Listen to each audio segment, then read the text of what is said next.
What happens when the quietest voice in hip-hop becomes the loudest statement? When a man who built his career on staying humble suddenly has to choose between his ego and his peace? And what if I told you that decision would cost him $500,000 and the respect of half the rap game? Jermaine Lamar Cole didn't just walk away from a battle. He walked away from what could have been the defining moment of his generation.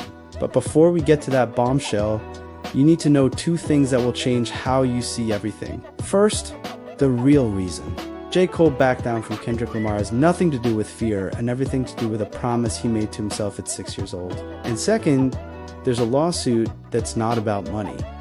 It's about respect. And it's about to expose the side of Cole world nobody talks about. Born on a military base in Frankfurt, West Germany, on January 28, 1985, Jermaine's life was in motion from the start. By 8 months old, his parents had separated, and his mother, Kate, moved him and his older brother, Zach, to Fayetteville, North Carolina.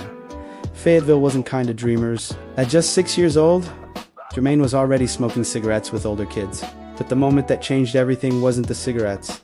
It was the look on his mother's face when she caught him. The heartbreak, the disbelief. That was the day he learned his actions could hurt the people he loved. From that moment on, he became a self-corrector.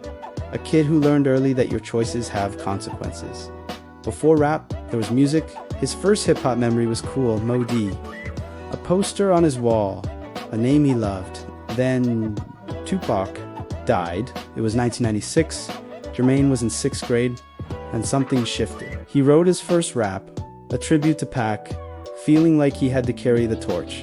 He started making songs, living for that feeling of creation. The ciphers began, kids rapping in circles, and every time Cole stepped in, the reaction was insane. He got addicted to that validation, but music wasn't his only love. He was obsessed with basketball, convinced he was going to the NBA, but delusion without work ethic gets you nowhere. He got cut from the team in 9th grade, then he got cut again the next year. That second failure was a gut punch. He finally looked in the mirror and realized wanting it wasn't enough. Music was different. Music he worked for, but he kept his dream a secret. He would not even tell his own mother he wanted to be a rapper because he knew someone might tell him it was impossible. When it came time for college, he chose St. John's University in New York. Everyone thought it was for education. The real reason the music industry was in New York, that was it. One Saturday, he tore down every basketball poster in his room, Kobe Jordan, all of them and replaced them with rap. Source magazine covers XXL and pages of lyrics from Nas, Eminem, and Tupac. He'd wake up and read those words like scripture, studying the craft while everyone else was sleeping. By 2007, he was grinding, making music in his dorm, and showing up at JC's studio uninvited, leaving CDs, hoping someone would listen. On the third try, someone did. By 2009, Cole became the first artist signed to JC's new label, ROC Nation. He was 24, and everything he'd quietly believed about himself was starting to come true. But success came with pressure. The industry tried to mold him, but Cole stayed patient. He never jumped at the shiny object, and the longer he waited, the better his leverage got. His debut album, Cole World, The Sideline Story, dropped in 2011 and hit #1. But he knew it was a compromise. Born Sinner came next in 2013. This one was different. He locked himself in the studio for 7 straight days. When he finally listened to the finished album, he cried, grateful tears, because he'd beaten the system. He had infiltrated the game and won on his own terms. Then, 2014, Forest Hills Drive changed everything. He bought back his childhood home, turned it into a studio, and made the entire album there. No features. The album went platinum, a true championship run. But even with all the success, Cole was struggling with the pressure, the ego, the need for validation. He'd scroll social media, reading comments, letting it poison his creative process. He was making music based on what people were saying, not what he felt. So he made new rules in social media, no searching his name, no reading replies. Creation had to come from a pure place. Then he found meditation.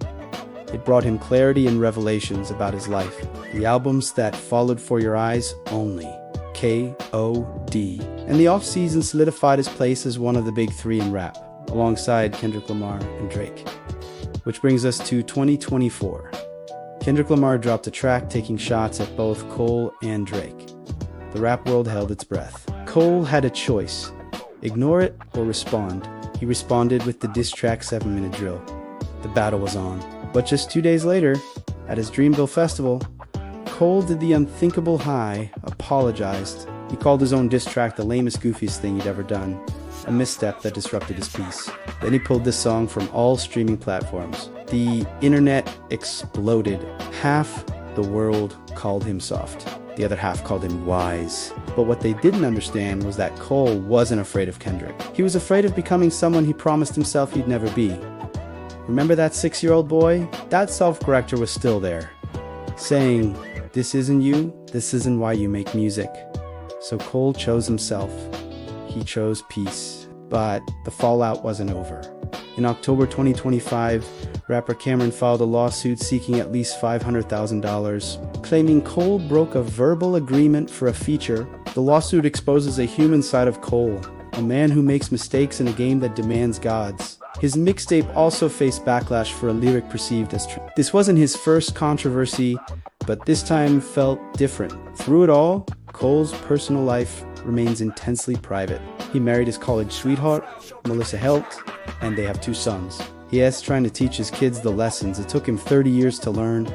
Find peace faster. Don't attach your worth to external validation. Because he's learned that true peace is wanting something but not needing it. Cole is now working on The Fall Off, an album he's teased for years. Whether it ever comes out is anyone's guess, because maybe J. Cole has learned something the rest of us haven't. Sometimes walking away is the bravest thing you can do, and sometimes the real victory isn't winning the battle, but refusing to become a prisoner of the war. Thanks for watching.